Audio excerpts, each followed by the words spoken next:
તમે સેન્ટર ले जाओ वो बाजू करो बोलो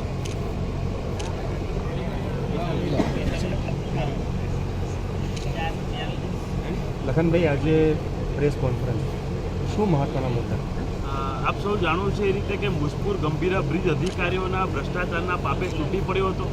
આ બ્રિજ બાબતે 2022માં પણ મેં રજૂઆત કરી હતી, જેના વિડીયો પણ આપ સૌ સમક્ષ છે. અને અધિકારીઓ સ્વીકાર પણ કર્યો હતો કે આ બ્રિજ નહીં ચાલી શકે, છતાંય 2022થી લઈને આટલા વર્ષો સુધી આ બ્રિજને ચાલુ રાખ્યો અને એ ભ્રષ્ટાચારના પાપે અનેકો લોકોના જીવ ગયા છે. અનેકો લોકોના જીવ તો ગયા છે, પરંતુ હજારોની સંખ્યામાં લોકોના પરિવારો પણ અદ્ધરતાલ થઈ ગયા છે.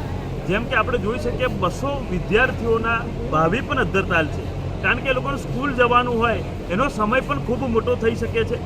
તેમજ કેટલાય કંપનીના કર્મચારીઓ પોતે 3-3 કલાક 4-4 કલાકનો રાઉન્ડ વધી ગયો છે, 50-50 60-60 કિલોમીટર ગોલ ફરીને જવું પડે છે.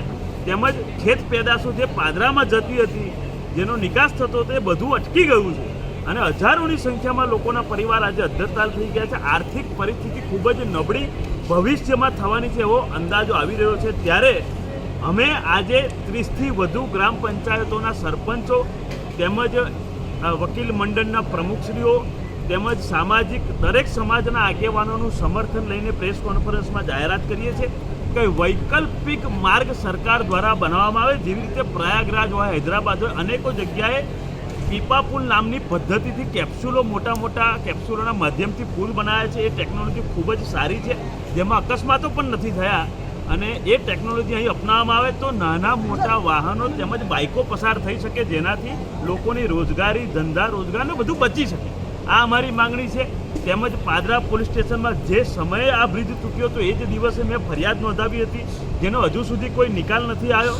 અને આ અધિકારીઓ પર કોઈ પણ પ્રકારની કાર્યવાહી નથી થઈ, માત્ર સસ્પેન્ડ કર્યા છે. અમારી માંગણી હતી, મારી ફરિયાદ હતી કે આ લોકો પર તાત્કાલિક ધોરણે માનવવધનો ગુનો નોંધવામાં આવે, એમને જેલ ધકેલવામાં આવે, પરંતુ કોઈ કાર્યવાહી નથી થઈ.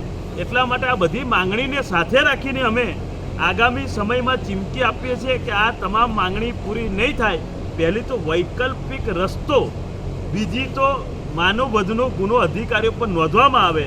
આ બે માંગણી પૂરી નહીં થાય તો ભવિષ્યમાં 1001 યુવાનો અન્નનો ત્યાગ કરશે. એવી ગંભીરા બ્રિજની નજીક મહીસાગર માતાજીનું મંદિર આવેલું છે, ત્યાં આગળ જ્યાર સુધી જીવમાં જીવ રહેશે ત્યાર સુધી અમે લડત કરીશું. જય સ્વામિનારાયણ.